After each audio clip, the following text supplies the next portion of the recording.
Al niño le puso por nombre Icabod, que significa ¿dónde está la gloria? Porque dijo, la gloria de Israel se ha ido. ¿Te gustaría conocer cómo cayó la casa de Elí, pero sobre todo cuál fue el dolor que tuvo que sufrir el pueblo? Bueno, vamos a descubrirlo juntos en Primera de Samuel, capítulo 4. Qué gusto saludarte esta mañana, bienvenido. Vamos en el día 703, llevamos ya muchos días estudiando juntos la palabra de Dios y nuestra meta es que tú desarrolles el hábito de orar y que tú desarrolles el hábito de leer personalmente la Biblia. Que este audio sea solamente un complemento, ¿vale? Pues vamos al capítulo de hoy. El capítulo de hoy es tan interesante como triste como trágico, porque vamos a ver la caída de la casa de Elí y sus consecuencias. El versículo número 1 dice que las palabras de Samuel llegaban a todo el pueblo de Israel. Esto significa que Samuel ya era un líder reconocido ante el pueblo. En la Reina Valera 1960 se entiende como que ya estaba dirigiendo, pero es cuestión de la traducción. También del versículo 1 al versículo número 4 se entabla un conflicto con los filisteos. En Israel en ese tiempo y los filisteos en esa época no podían ser iguales. Los filisteos ya tenían bastante terreno conocido, bastante tiempo ya establecidos. Ellos venían de la isla de Creta, de la zona de los griegos. Traían el conocimiento del manejo del hierro. Entonces, cuando llegaron a la tierra de Canaán, ellos tenían una superioridad, que de hecho ellos llegaron poco tiempo después que los israelitas a la región de Canaán. Pero por su conocimiento del hierro, ellos sabían hacer y lo hacían, espadas, lanzas, escudos, cascos, bueno, todo lo que podían para defenderse. Así que el pueblo de Israel era menor en equipamiento militar, era menor también en estrategia, pero sobre todo y lo más triste es que era menor porque se habían alejado de Dios, habían abandonado a Dios y esto los ponía en una situación totalmente vulnerable. Así que se traba el conflicto. El versículo número 2 dice que los filisteos atacaron el ejército de Israel y los derrotaron en esta batalla, matando a 4,000 hombres. Cuando el pueblo se aleja y se retiran a sus campamentos, los ancianos, recuerda, los ancianos son los líderes, no necesariamente de edad, pero sí los que dirigen, que regularmente eran adultos, ¿verdad? Ellos se hacen una pregunta ilógica, pero totalmente entendible por su oscuridad espiritual. Ellos dicen, ¿por qué permitió el Señor que los filisteos nos derrotaran? ¿Por qué digo que es ilógica? Bueno, ellos están lejos de Dios, su sistema de sacerdotes está todo corrompido, ellos no han consultado a Jehová, ellos están mal. ¿Cómo se ponen a preguntar por qué lo permitió el Señor? Pero ¿por qué digo que es entendible? Es entendible porque así le sucede al ser humano. Está lejos de Dios y todavía dice, pero ¿por qué Dios permite esto? ¿Pero por qué me pasa esto? Cuando está cegado de su conducta, está cegado de lo que está haciendo, no alcanza a ver sus pecados, su maldad, muchas veces culpamos a Dios por lo que nos sucede, cuando claramente alguien nos puede venir y decir, es que mira, todos estos los errores que tú has cometido, todas estas faltas son consecuencia, pero también pues Dios se ha ido de tu vida. Y eso no son buenas noticias, ¿verdad? Así que se les ocurrió una idea tan terrible.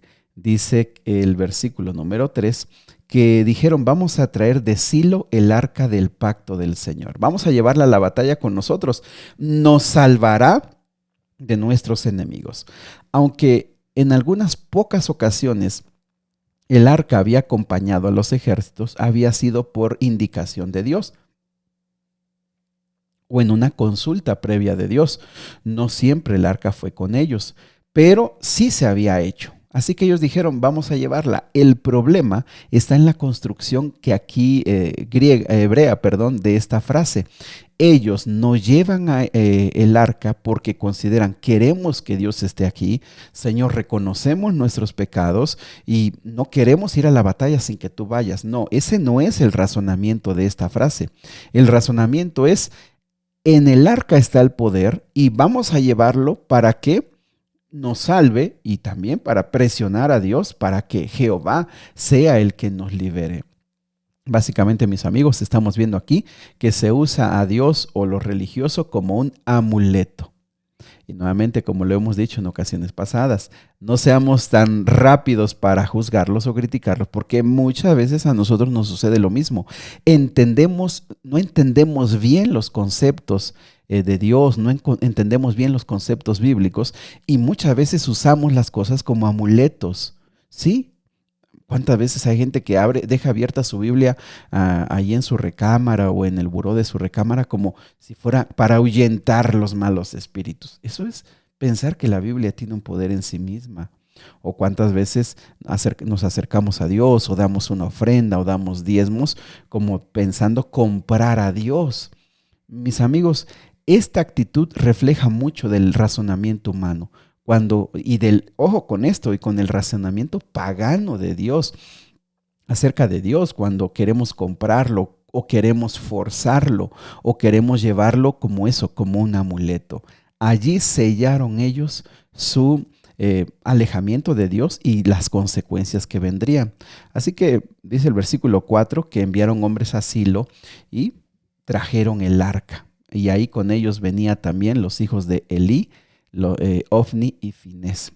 También estaba allí el arca del pacto. Ojo con el versículo número 5, subráyalo. Cuando los israelitas vieron que el arca del pacto del Señor llegaba al campamento, su grito de alegría fue tan fuerte que hizo temblar a la tierra.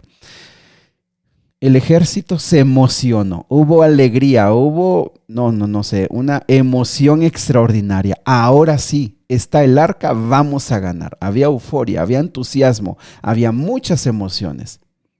¿Y sabes cómo reaccionaron los filisteos? Quizá con un entendimiento mayor de las cosas. El versículo 6 dice que los filisteos se preguntaban, ¿qué está pasando allá? ¿Qué sucede?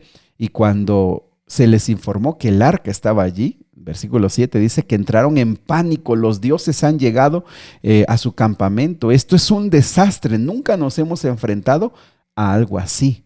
El versículo 8 dice, socorro, ¿quién podrá librarnos de los dioses poderosos de Israel? Ellos son los que destruyeron a los egipcios con plagas cuando Israel estaba en el desierto. Mis amigos, ojo con esto que te voy a decir. Este pueblo de Israel festejó y celebró y se emocionó pensando que porque el arca estaba allí, ellos habían ganado y estaban haciendo lo correcto. Miren, eso sucede mucho en el ambiente cristiano, sucede mucho también en nuestra vida. Sentimos o pensamos o nos emocionamos o usamos los sentimientos pensando que estamos bien, aun cuando estamos desobedeciendo. Haber llevado el arca ahí fue desobediencia. Haber usado a Dios como un amuleto, el arca como un amuleto, era incorrecto. Que ellos no se arrepintieran era incorrecto. Que los dos sacerdotes, hijos de Elí, estuvieran allí, hombres tan perversos, era incorrecto. Aún así ellos pensaban, estamos haciendo bien, Dios va a ir con nosotros y vamos a ganar. Lo que quiero decir es que en muchas ocasiones en los cultos o en los reavivamientos espirituales, muchas veces juzgamos, es que aquí hubo emoción, sentimos la música, sentimos la presencia de Dios, Dios está aquí con nosotros y si vemos alguna pequeña victoria pensamos, Dios nos está bendiciendo. Si nuestra vida no está en obediencia a Dios, ojo con esa palabra que para muchos es incómoda. Si no estamos obedeciendo, si no estamos siguiendo lo que Dios quiere para nosotros, si no lo hemos consultado, si no nos hemos arrepentido, si no hemos confesado nuestros pecados, es un griterío inútil, es un sentimentalismo sin ninguna razón. No ayuda en nada que estemos llorando y sufriendo si estamos desobedeciendo. Aunque aquí, como les digo, los filisteos dijeron, pues no sé qué vamos a hacer, socorro, ayuda, esto es un desastre. ¿Por qué? Porque ellos entendían mejor. Sí, ellos no sabían que estos estaban mal, pero ellos decían, si este pueblo trajo a ese Dios todopoderoso, estamos perdidos. Pero fíjense la respuesta de los filisteos, versículo número 9, dice que ellos dijeron, filisteos, peleen como nunca antes.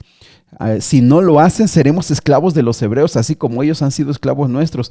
Peleen como hombres. El versículo 10 dice que así que los filisteos pelearon con desesperación y de nuevo derrotaron a Israel. Pero esta vez la matanza fue mayor porque en ese mismo día murieron 30,000 soldados. Los israelitas huyeron a sus carpas y también en ese combate murieron Ofni y Fines, los hijos de Elí, y el arca de Dios fue capturada, fue llevada. Mis amigos, ¿no les parece que muchas veces nos dejamos guiar por suposiciones, que muchas veces nos dejamos guiar por sentimentalismos? Cuando nuestro análisis debería ser, en primer lugar, si yo estoy en paz con Dios y si yo estoy obedeciendo a Dios. Nuevamente, ya lo hemos hablado muchas veces, la obediencia es por amor, nacida de la obra del Espíritu Santo en mi vida. La obediencia es una evidencia de que está trabajando el Espíritu Santo en mí, y en muchos ambientes cristianos se le tiene miedo a la palabra obediencia porque se piensa que es fariseísmo, que se piensa que es legalismo, se piensa que estamos queriendo ganar la gracia de Dios por las obras. No. Pero queda claro en la Biblia que cuando una persona ama a Dios y se entrega de todo corazón, su vida es una vida que demuestra obediencia y demuestra amor, lealtad a nuestro Dios. Entonces, para no ser engañados, nosotros tenemos que reflexionar en nuestra vida y decir, me he arrepentido y confesado mis pecados, esto es lo que Dios quiere, consultemos a Dios. Y después de eso, Dios nos va a dirigir a la verdad y nos va a dirigir a tomar decisiones correctas. Dios se va a manifestar. Pero este pueblo y sus líderes se equivocaron y perdieron todo de golpe en un solo día. Dice el versículo número 12 en adelante que un hombre de la tribu de Benjamín corrió y a la entrada de Silo estaba Elí sentado. Estaba ansiosos esperando noticias que había pasado. Este hombre ya era de 98 años y ahí estando sentado, cuando escuchó el ruido, ya no veía definitivamente, escuchó el griterío de toda la ciudad, porque este hombre que escapó llegó con la vestimenta rasgada, con tierra en la cabeza, señal de duelo, y dijo, murieron 30,000, todo el pueblo, toda la ciudad se estremeció, gritó, y cuando Elí finalmente le dicen qué sucedió, él pregunta, ¿dónde está el arca? Definitivamente él sabía que sus hijos era un caso perdido, pero su amor y su preocupación todavía florecen allí. Y dice, ¿qué pasó con el arca? Y cuando sabe que el arca se perdió, él se va de espalda, se pega en la nuca, muere, y entonces aparentemente todo se ha perdido.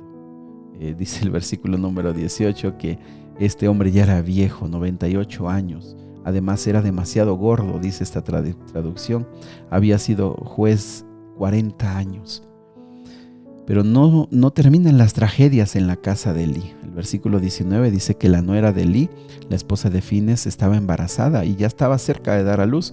Pero cuando se entera que fue capturada el arca, que su suegro y su esposo murieron, que su cuñado también murió, se adelantaron el trabajo de parto, dio a luz. Pero cuando estaba cerca de dar a luz, fíjense que la construcción de estas oraciones en hebreo dejan la idea de que esta mujer era una mujer interesada en Dios, que amaba a Dios, no tenía la maldad de su marido. Le dicen, sabes que no tengas miedo, tienes un hijo varón. Ella ya no le prestó atención. Ella estaba cerca de morir por la profunda tristeza, y la profunda tristeza de que el arca de Dios se había ido. Y con las últimas palabras, el último aliento, dice, pónganle Icabod. La gloria de Dios se había ido. Saben que la gloria de Dios no se fue cuando el arca se perdió, se había ido antes. Dios se había ido antes y los había dejado solos. Y por cuanto los dejó solos, vinieron todas estas desgracias. Qué triste es la vida de este niño que desde su nacimiento le dicen, no hay gloria, se fue la gloria de Israel. Mis amigos, si nosotros aprendiéramos a valorar tanto la gloria y la bendición de Dios en nuestra vida, si tan solo fuéramos más conscientes de decir, la gloria de Dios está con nosotros, la bendición de Dios nos acompaña, de veras que tendríamos mucho menos preocupaciones, mucho más gozo, paz y esperanza. La gloria de Dios nos acompaña. Su bendición no nos ha dejado, su bendición nos va a acompañar. Pero qué triste que aunque, como este pueblo gritó de emoción, aquí está el arca, vamos a ganar, aun cuando a veces sentimos que nos está yendo bien en la vida, que sentimos que las cosas están pasando de una forma extraordinaria, pero un día te das cuenta que la gloria de Dios se había ido hace tiempo. ¿No te gustaría pedirle a Dios que su gloria nunca se vaya de tu hogar, de tu matrimonio, de tu familia? ¿No te gustaría decirle al Señor que por su misericordia su gloria se quede contigo? Padre, esta mañana anhelamos tu gloria, tu presencia en nuestro corazón. Humilla nuestro corazón, humilla nuestra mente, ayúdanos a entender nuestros pecados, nuestra maldad, a confesarlos y a obedecerte con todo el profundo amor que nace del Espíritu Santo. Te lo pedimos en Jesús. Amén. Que Dios te bendiga. Sigue orando, el Señor quiere escucharte.